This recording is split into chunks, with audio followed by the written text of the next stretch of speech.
Welcome back, everyone, for another deep dive. We like to cut through the noise, right, and get right to it. Well, today there's a lot to unpack, some pretty major global shifts happening, and we're going to try to make sense of it all. Yeah, definitely seems like every time we do one of these, there's even more to talk about. Right. Well, we've got a lot of reports and updates, lots to dig through, but we're going to focus on a few key things for you today. First off, we're going to look at what's happening on the ground in Ukraine, particularly where Russia's making advances. We've got to talk about that. Absolutely. Then we'll shift gears a bit and look at the state of, I guess you could say the lack of talks between Russia and the West, including the U.S. and Ukraine. We got to see what's going on there or not going on, as the case may be. Right. And of course, how all of this is impacting the relationship between Russia and Finland. Yeah. Especially now that Finland has joined NATO. That's a whole other dynamic. Yeah, for sure. And last but certainly not least, we have to discuss China, right? Their recent military exercises around Taiwan and all the messaging they're sending. Those are some pretty significant developments, to say the least. They are. And you've brought together a really interesting set of sources. When you look at them all together, they really do reveal some pretty deep tensions that are running beneath the surface. Yeah, we aim to, give you a clearer picture by the end of this deep dive of what it all means, what these developments could signify. But I think a good place to start would be in Ukraine, right, with what's happening on the front lines. Absolutely. I think that's a good place to begin because we are seeing some shifts there in certain areas, particularly where Russian forces are making some notable advances. Okay, so let's get into the specifics then. Our sources indicate that there are Russian advancements in a couple of very key locations, for example, around Sudza and along that P-79 highway. Why is that highway so strategically important? Well, that P-79 highway, it's a critical logistical artery. Right. It connects Kupiansk and Dvorychna, and any control that Russia gains, any significant control, could really disrupt Ukrainian supply lines in the northeast. Oh. And potentially, open up new avenues for Russian offensives in that area. We have to think ahead. And if you look at these specifics, the reports say that Russian forces have taken Vasilivka in the Sumy Oblast. Right. And they've moved into the center of Gogolevka in the Kursk region, which, as you mentioned, is southwest of Sudza. And it doesn't sound like these are just, small-scale skirmishes or anything like that. There's mention of the Russian 137th Airborne Regiment being involved. That's part of the 106th VDV Division. Now, what does that tell us, when you see a unit like that being deployed? Well, it definitely suggests a more concentrated effort. Yeah. Right? You don't send in elite airborne forces for just any operation. Yeah. This is likely a high priority for them. Mm-hmm. I mean, the 137th Airborne Regiment, that's a serious unit within the Russian airborne forces. Mm-hmm. So it seems like they're not just probing or testing the lines. This is more of a push to secure territory and hold it, probably with some larger strategic goals in mind. We're also seeing reports of Russian attacks northeast of Lyman, places like Novokolodyazy and Yampolivka. That indicates they're applying pressure along a much wider front. So it's not just one little area. They're pushing on multiple fronts there. Exactly. And it's not just the troops and the equipment we have to consider. We also have to look at the conditions on the ground. And there's this interesting detail that might be playing a significant role here.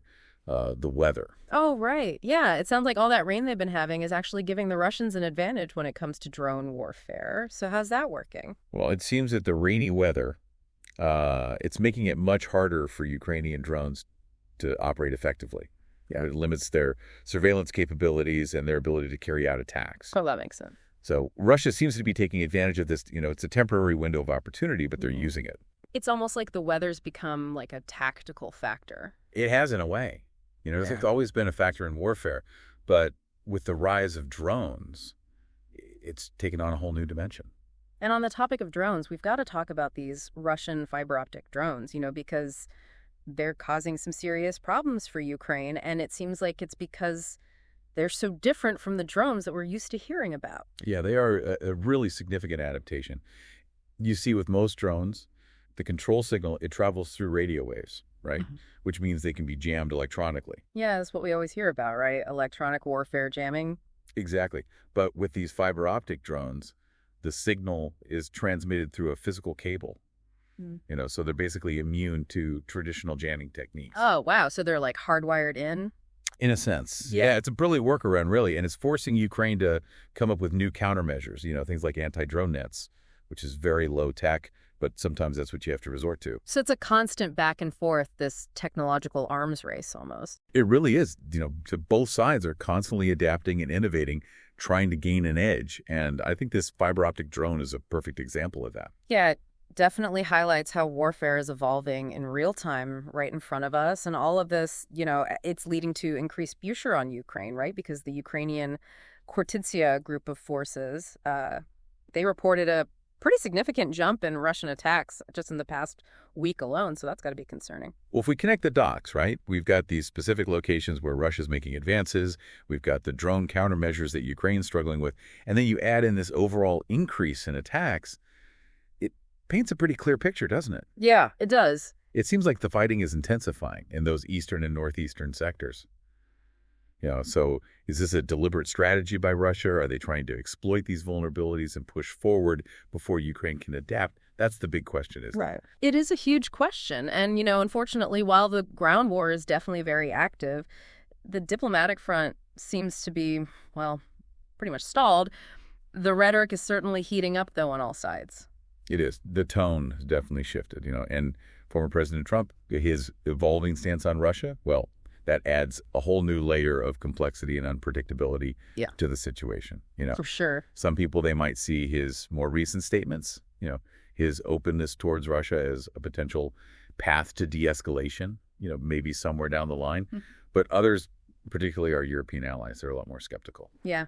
I can understand that. It's definitely a mixed bag. And meanwhile, Russia's Deputy Foreign Minister Rabkov, he's laid out their position pretty clearly, and it doesn't sound like there's much wiggle room there. No, not really. Rabkov's statement, it basically reiterates Russia's position. Yeah. They're rejecting the current U.S. proposals because they say they fail to address the root causes of the conflict, the quote-unquote initial causes. Right. Yeah. So that's their argument. But of course, what they see is the root cause. Well, it leads to some demands that are pretty much non-starters from Ukraine's point of view. Exactly. It always comes back to those core demands for Russia. Right. The things they say they need for any kind of resolution. And what are those, again, just to remind everyone? Okay. So first, Ukraine has to officially abandon any aspirations of joining NATO. It's a big one. Right. Second, Russia, they want full control of those 4 partially occupied regions that they annexed, or they unilaterally declared those annexed. Yeah.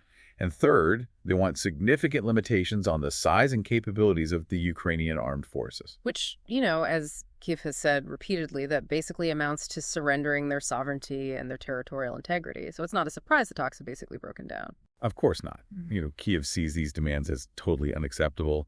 They're not going to just roll over. And while the Kremlin insists that they're still talking to Washington, that the channels are open, they also say very clearly that any real progress depends on addressing these quote-unquote fundamental concerns that they've laid out. And Dmitry Peskov's statement, where he talks about the need for a much greater effort to achieve peace, well, that doesn't exactly inspire confidence, does it?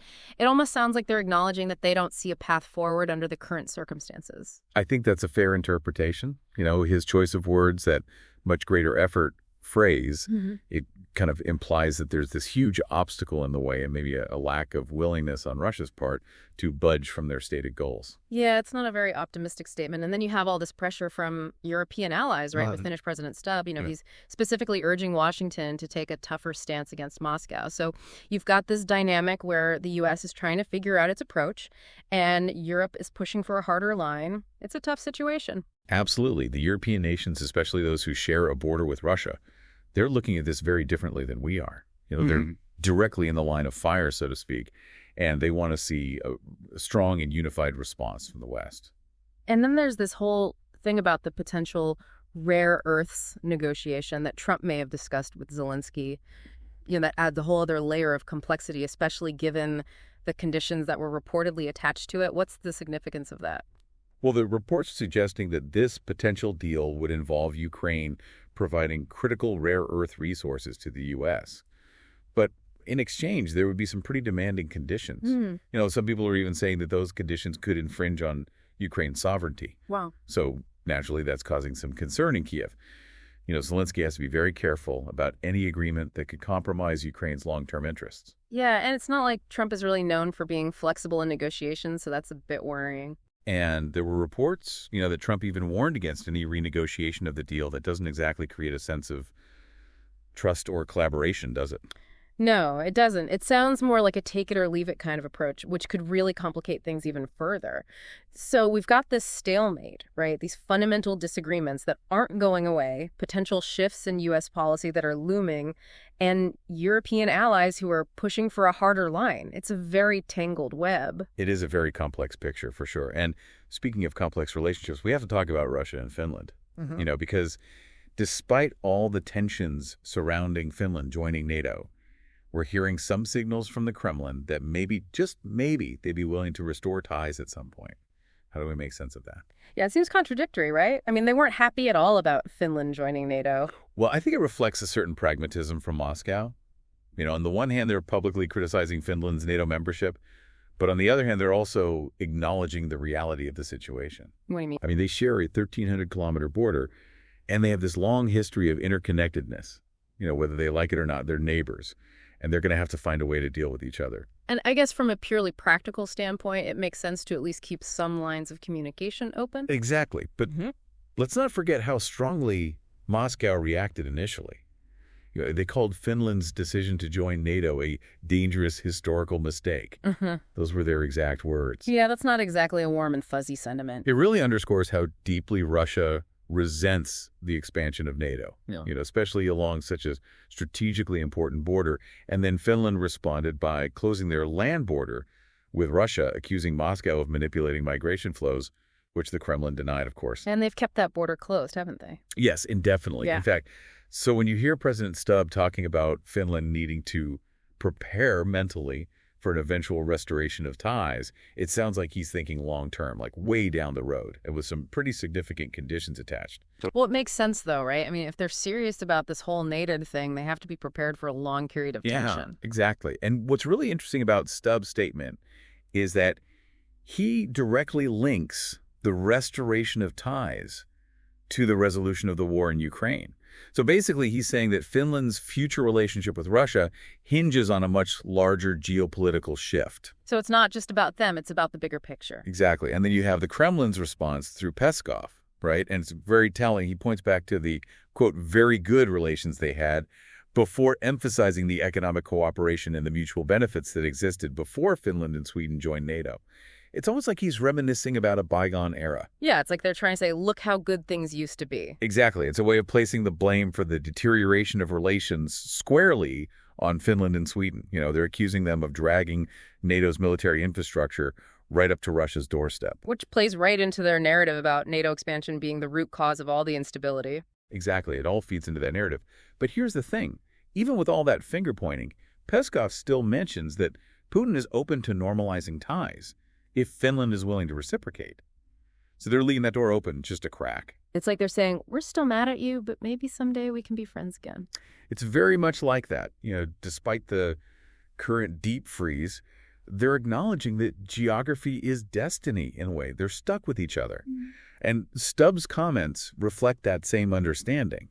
Eventually Finland will have to figure out how to coexist with Russia as a neighbor. So it's a very delicate dance they're doing. It is a very cautious, long-term game on both sides. But now let's shift gears completely and talk about what's happening in Asia with China. Those recent military exercises they conducted around Taiwan, they were pretty hard to miss. Yeah, they were a pretty clear message, wouldn't you say? Oh, absolutely. Those exercises were conducted to the north, south, and east of Taiwan. Yeah. They were surrounding the island and framing it as a stern warning against separatism. They're making it very clear that they see Taiwan as their territory, and they're not going to tolerate any moves towards independence. And they weren't exactly subtle about it, were they? I mean, the propaganda campaign that went along with it was pretty intense, especially the way they portrayed Taiwan's President Lai, calling him a parasite. Yeah. And using that really inflammatory language. Why do you think they went that route? Well, I think it's a deliberate tactic to demonize President Lai and the whole idea of Taiwanese independence. They're trying to delegitimize him in the eyes of the Chinese public and maybe even intimidate the Taiwanese people. It's a way of showing just how much they oppose any separation. It's like they're trying to paint him as this enemy of the people. Exactly, and it's not a new tactic. Yeah. It has echoes of historical war propaganda. It's a way of dehumanizing your opponent, making it easier to justify aggression. That's a good point. In Beijing's Eastern Theater Command, they laid out the specific objectives of these exercises, right? And it sounds like they were practicing for a whole range of potential military actions. Yeah, they were running drills on combat coordination between their ships, aircraft, and artillery. They were simulating blockades and strikes against land and sea targets. They even practiced air interception. It was a pretty comprehensive rehearsal for a potential conflict. It sounds like they were covering all their bases. They were, and it's interesting to note that these exercises didn't have a formal name, unlike some of their previous drills. The Global Times suggested that this might be an attempt to make these kinds of activities seem more routine, like it's just business as usual. So are they trying to normalize military pressure on Taiwan? It's possible, by not giving it a specific attention-grabbing name. They might be trying to downplay it a bit, make it seem less threatening, even though the actions themselves are anything but subtle. It's a way of saying, look, we're just doing our thing here, nothing to see. Exactly. But of course, the timing of these exercises was very deliberate. It came right after U.S. Defense Secretary Hegseth's visit to Asia, where he criticized Beijing and talked about Japan's role in countering Chinese aggression. It seems like a pretty direct response. Like they're saying, oh, yeah, well, we'll show you who's aggressive. Exactly. It's a message to both the U.S. and its allies that China's not going to back down. They're going to assert their interests even in the face of opposition. And Taiwan, of course, responded by deploying their own ships and aircraft. They had to, especially when a bunch of Chinese military vessels approached their contiguous zone. It's a very tense situation. Any miscalculation could lead to something much bigger. And nobody wants that. Exactly. And that's why Taiwan's defense ministry raised their alert status. They're taking this very seriously. They want to be prepared for any contingency, and they're signaling that they're ready to defend themselves. Makes sense. It's a prudent move. It shows resolve, but it also highlights how fragile the situation is. Yeah, and the propaganda campaign, it went beyond just words. They released videos and posters depicting the encirclement of Taiwan. They even had some targeting Taipei, and then there was that reference to the video game Black Myth, Wukong. That was a bit odd. Yeah, it was a pretty elaborate campaign. They're trying to project this image of overwhelming power and make it seem like Taiwan's reunification with China is inevitable. Right.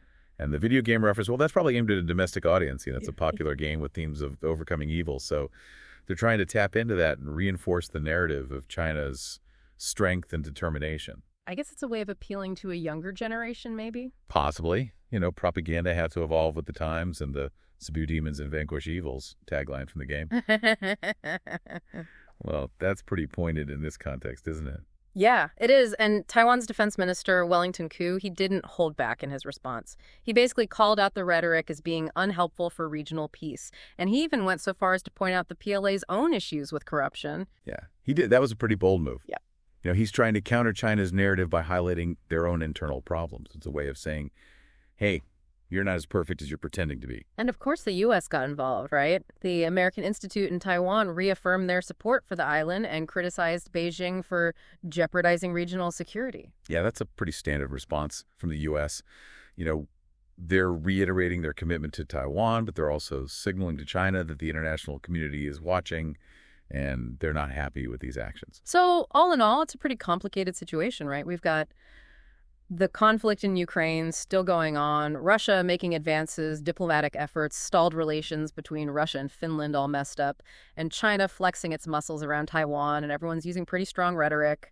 It all feels very interconnected. It does, doesn't it? I mean, if you look at all these developments across these different global hotspots, what really stands out is the rise in both military actions and this really entrenched rhetoric. It makes you wonder what it all means for the future of international relations. Right, because on the one hand, things seem really tense, but on the other hand, there are these little hints of potential dialogue, like Russia's comments about Finland. So what's the takeaway here? Are we headed towards more conflict, or is there a chance for things to calm down? That's the million-dollar question, isn't it? It's a very complex and volatile landscape right now with a lot of moving parts. I think the key is to keep watching and analyzing, trying to understand the motivations behind the actions and the potential consequences of the choices that are being made. It's a lot to think about, that's for sure. It is, but it's important to stay informed and engaged. These are global issues that affect us all. And the more we understand, the better equipped we'll be to navigate the challenges ahead. Well said. I think that's a good place to wrap things up for today. Thanks for joining us for another Depth Dive. And remember, stay curious, stay informed, and we'll see you next time. Until then. Take care, everyone.